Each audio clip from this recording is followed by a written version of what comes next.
Halo semuanya, Assalamualaikum warahmatullahi wabarakatuh. Perkenalkan, nama saya Anisatul Ulmiyah Sani dengan NIM 221040900068.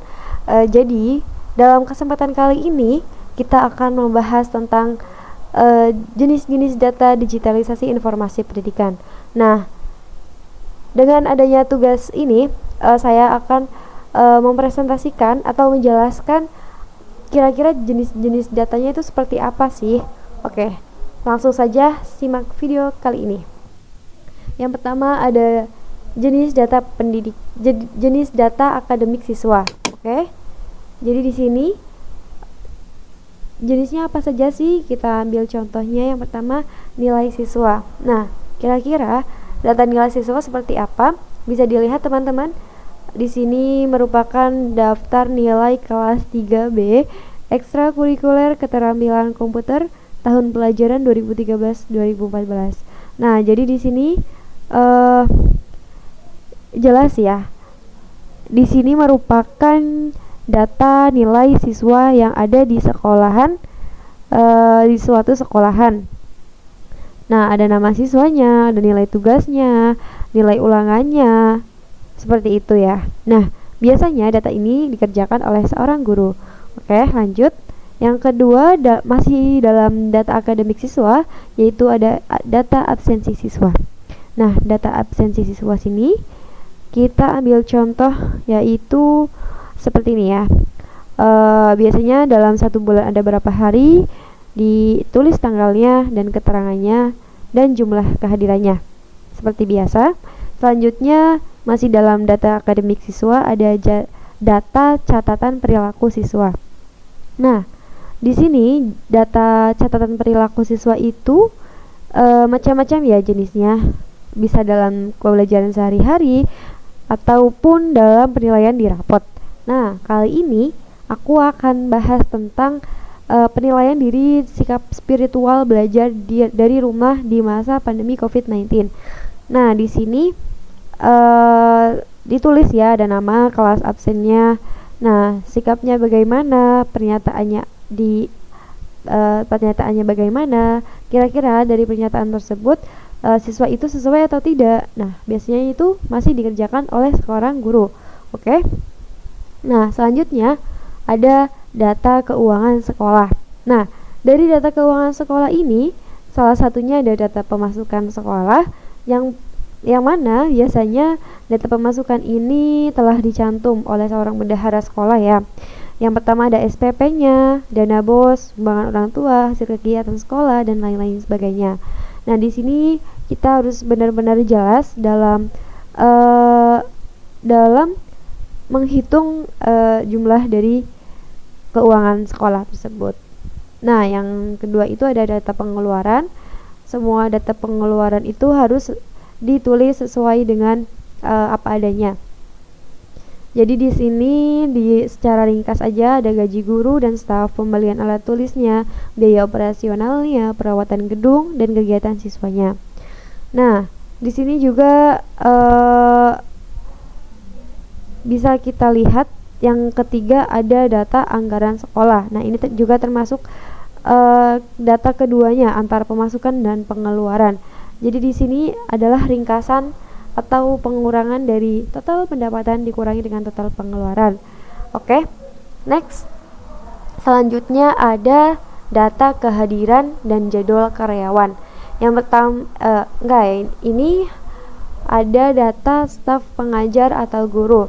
Jadi di sini ada data kehadirannya seorang guru. Biasanya kayak gini. Ketidakhadirannya bagaimana? Terus selanjutnya ada data dari staf administrasinya. Mungkin guru juga bisa dibikin kayak gini ya. Setiap datangnya itu datang jam berapa, pulang jam berapa, itu setiap harinya. Karena apa? Karena ini tuh untuk mengecek apakah seorang guru tersebut disiplin atau tidak ya. Oke, lanjut. Dari data kehadiran dan jadwal karyawan, yang terakhir ada jadwal kerjanya. Jadwal kerjanya ini merupakan jadwal yang dimana dilakukan di setiap harinya. biasa ada harinya, jam keberapanya, waktu atau durasi, terus waktunya berapa menit. Nah, di sini kegiatan siswanya ngapain aja, kegiatan gurunya ngapain aja, keterangannya dan lain-lain. Dan yang keempat ini ada data infrastruktur dan fasilitas. Nah, di sini contohnya itu ada kondisi bangunan. Di sini harus ada laporannya juga untuk setiap, karena ini merupakan sekolah dasar negeri 3 Tarup, yang mana sekolah ini merupakan sekolah negeri, jadi kerusakan atau biaya apapun harus dikasih tahu oleh pemerintah. Nah, jadi di sini ada misal dari unit 1 atau gedung 1 itu kerusakannya 99%, yang mana itu termasuk sudah rusak berat dan harus direnovasi. Terus yang kedua ada data inventaris fasilitasnya. Nah, di sini setiap sekolah pasti ada yang namanya inventaris. Yang pertama di sini ada dari daftar inventaris lab komputer SMK Muhammadiyah 1 Padang Ratu. Di sini jelas ya, ada nama barangnya, jumlahnya, terus barang berfungsi atau tidak berfungsi, ada berapa.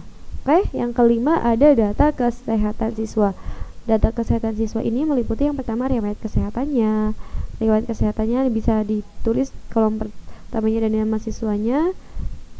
Terus ada jenis penyakit yang diderita, tanggalnya, pernah dirawat atau tidak, lamanya, cacat, dan lain sebagainya. Dan yang kedua ada data vaksinasi.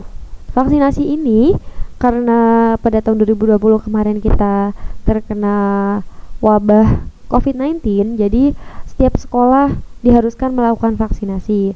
Nah, data tersebut meliputi ada sebuah nama sekolahnya dalam suatu kabupaten atau kecamatan, terus sudah vaksinasi 1 atau 2, belum vaksinasi, terus capaian persentase vaksin, jumlah GTK sudah vaksin atau GTK belum vaksin. Oke, selanjutnya ada data kegiatan ekstrakurikuler. Nah, dalam data kegiatan ekstrakurikuler ini contohnya itu ada informasi partisipasi siswa dalam kegiatan ekstra tersebut. Nah, di sini salah satunya saya ambil contohnya ada ekstrakurikuler pramuka ya. Jadi di sini kegiatannya itu sudah terlaksana di bulan apa saja. Boleh kita beri tanda centang ya. Nah, terus selanjutnya atau yang terakhir ada data evaluasi pengajaran. Nah, dalam data evaluasi pengajaran ini salah satunya ada data hasil penilaian pengajaran seorang guru. Nah, biasanya data ini tuh dilakukan oleh seorang kepala sekolah. Jadi kira-kira guru tersebut sudah dalam deskriptornya sudah mampu membuka pelajaran atau belum, menarik perhatian atau belum. Nah, itu disesuaikan dengan poin-poin yang ada di antara 1 dengan 5. Oke, mungkin itu aja data-data yang saya tampilkan. Semoga bisa bermanfaat. Jadi dalam satu sekolah pasti sangatlah penting ya, dengan adanya data ini, maka sekolah dengan administrasi yang lengkap juga akan lebih efisien dalam melakukan pengecekan. Mungkin cukup sekian dari saya. Wassalamualaikum warahmatullahi wabarakatuh.